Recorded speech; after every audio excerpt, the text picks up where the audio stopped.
నమస్కారం. న్యూస్ బైట్కు స్వాగతం.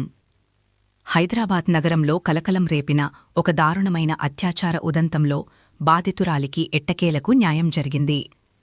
Mylar Devupalli police station పరిధిలో 2018లో నమోదైన ఈ కేసులో ఎల్బీ నగర్ అదనపు జిల్లా సెషన్స్ కోర్టు సంచలన తీర్పును వెలువరించింది. ఈ కేసు వివరాల్లోకి వెళ్తే 2018 జూన్ 15న నిందితుడు మహేందర్ ఒక మహిళను బెదిరించి అత్యాచారానికి పాల్పడ్డాడు. ఈ ఘటనపై కేసు నమోదు చేసుకున్న పోలీసులు పూర్తిస్థాయిలో దర్యాప్తు జరిపి ఛార్జ్షీటు దాఖలు చేశారు.